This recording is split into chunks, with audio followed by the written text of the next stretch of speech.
Darkness is coming. If I close my eyes, I can almost feel it. It swept through Europe from the east. It left no country untouched. It left no army intact. It left nothing. No survivors. No refugees. No bodies. In Italy, I heard they called it the Deathless Plague. An invincible wave that no bullet could stop. The Russians called it the Angry Night. We just know it as the Chimera. There is no defense. There is no cure. Each of our casualties just increased their numbers. Russia went dark over a year ago. Europe fell weeks later. The Chimera will reach the other continents within days. It is July 11th, 1951. Amidst the ruins of England, US and British forces take a final stand. That is the back of the box to this game. Every time I read that paragraph, it sends chills up my arms. I mean, that's just like a taste of the engrossing atmosphere that you'll find inside this game, Resistance: Fall of Man. And unfortunately, this game is still exclusive to the PlayStation 3.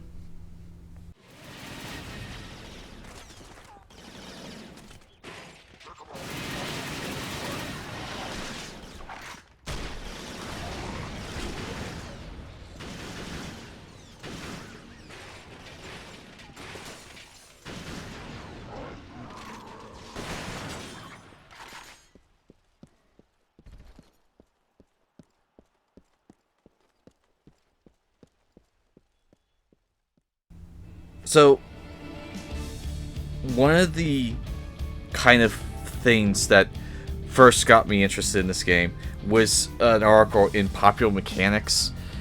I believe it was Popular Mechanics or Popular Science, talking about the PlayStation 3. And I read the quick little premise of Resistance: Fall of Man, and it was just an alternate history where World War II never happened, an alien invasion happened instead.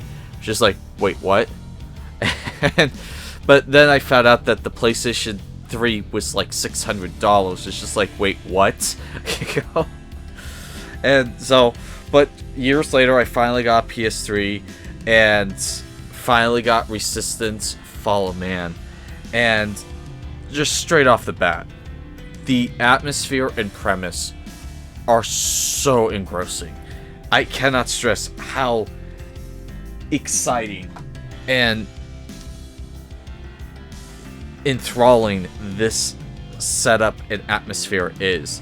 The basic concept is, instead of World War II happening, a meteorite lands in Russia and just stops wiping out all of mankind in terms of the plague that brought with it, the Chimera, this parasitic, almost virus type thing that turns humans into these creatures. And essentially, mankind is trying to build an alliance against it. And so, but instead of like the Allies having a D-Day on the shores of Normandy, France, the Chimera are having their D-Day on the shores of England, and America's trying to push them back. And I mean, you have like this 1940s vibe, but with kind of technology a little bit more advanced than you would see then. And so from a distance, it looks like World War II.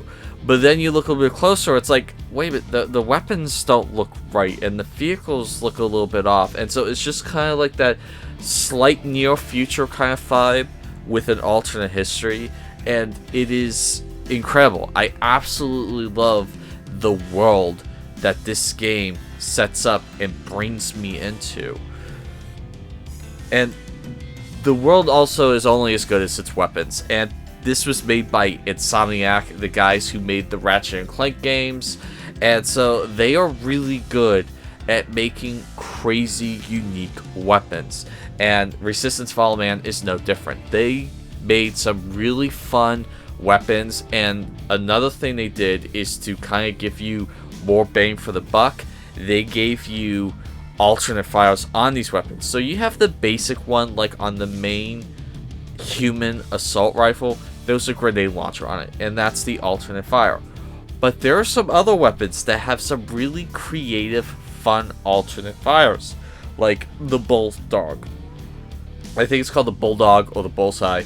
Essentially, this is the alien assault rifle, but the alternate fire is it fires this needle at enemies that basically will auto-track any round you fire for the next like 30 seconds to that enemy.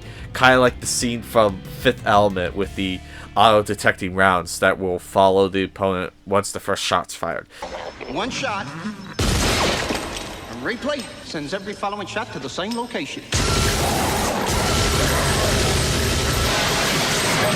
And so you get a lot of really cool weapons like that, and it is very fun. Now, there is one hiccup I ran into, and that is the weird PlayStation 3 era control scheme. That thing is just, it did not age well. Typically on a controller, R2 is fire, and L2 is like aiming down the sights. But during the PS3 era, they decided to do that with R1 and L1. And it feels weird. Thankfully, you can remap the controls in this game. But even then, like, zooming is not, it's not holding it. It's like, you have to hit it, you have to hit the zoom button to zoom out.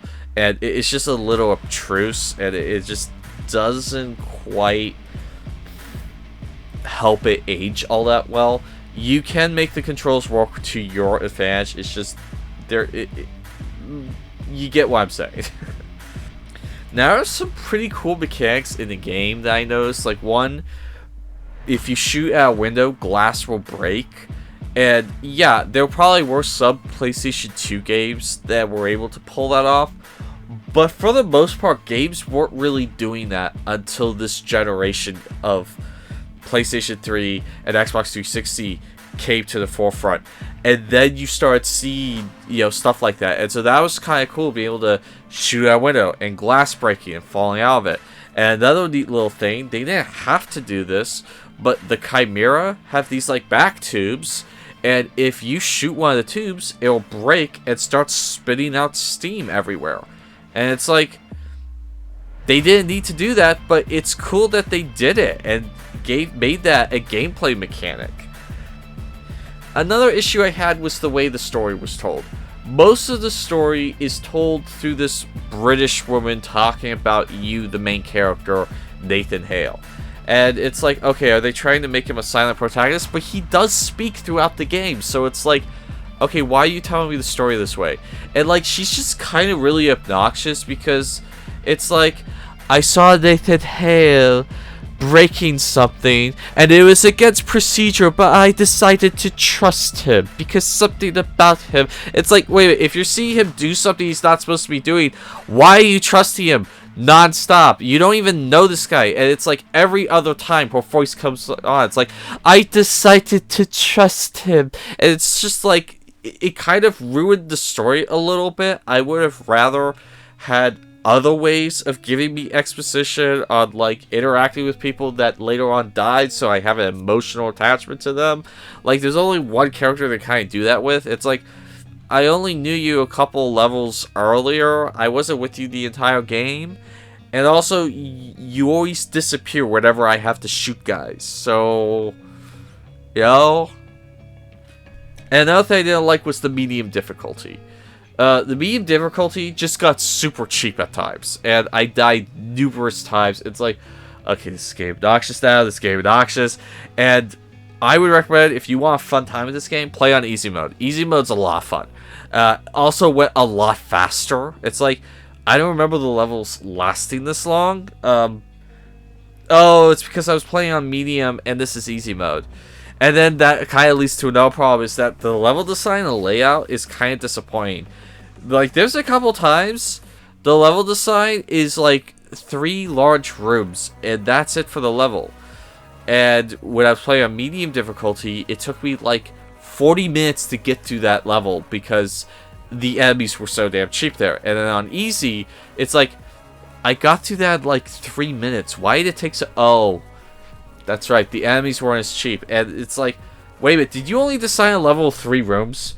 And like, yeah, there are sometimes in this game they decide a level with like 3 rooms. It's a little disappointing. And the levels are actually a lot shorter than you'd think. Now, don't get me wrong, there's some really big, grand open levels, especially with some of the driving sequences. But there are some on-foot levels. It's like, yeah, how do we make this game long? Let's just, on the medium difficulty and high, let's just make enemies super, super fucking cheap. It's like, okay. And then another issue I had was I did have a lack of direction sometimes. It's not game breaking, but just there was a few times it's like, where am I supposed to go? Where am I supposed to go? Let's check the objectives. Okay, I need to get to a bus depot. Which way's the bus depot? And thankfully, once you look around, there's like only one way to get there. It's not like an open world, and it's not, you know, so many branching paths that you can't find it. But it is something worth mentioning that I did lose track of which way I was supposed to go sometimes. Now, one neat thing is there is kind of a New Game Plus mode, kind of. You don't get any things back, but if you play through a new campaign after you've beaten it once, you get access to new weapons. And, like, I haven't unlocked all of them, but some of these are very, like, substantial. Like, in the second playthrough, you get access to 2 submachine guns that you didn't in the first game. And it's like, you didn't even get any type of submachine gun in the first game.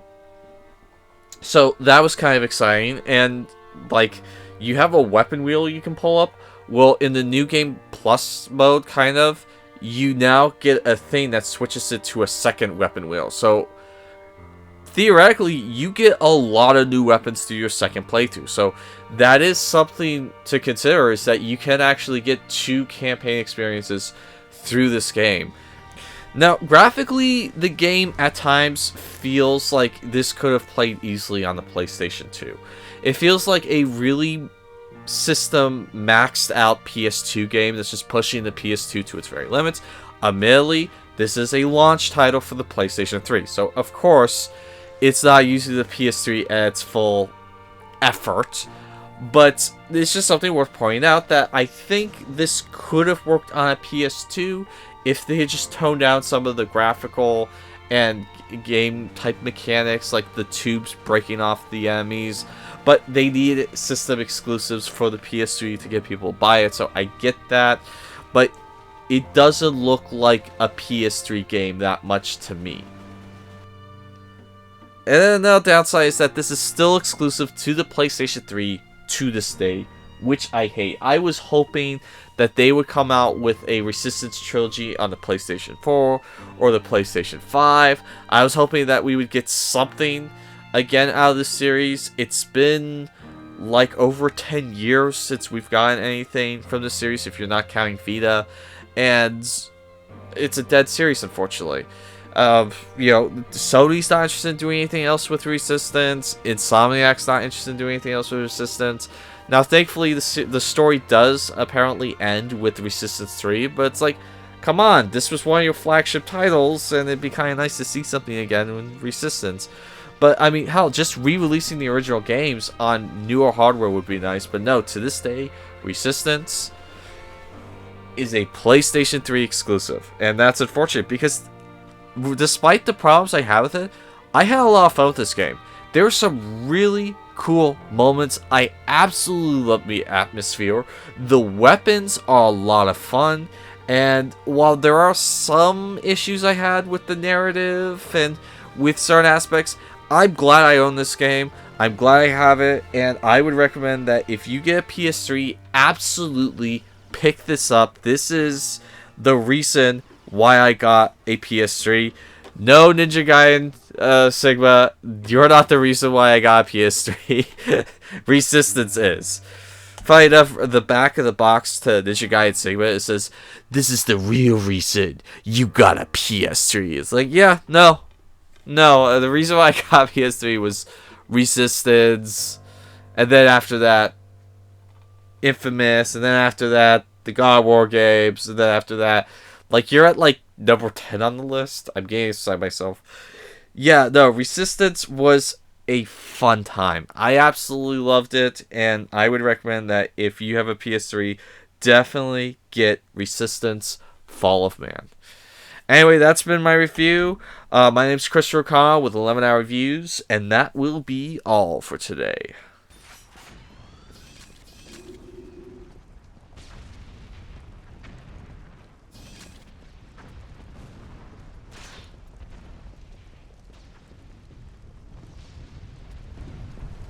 They're coming to the gate!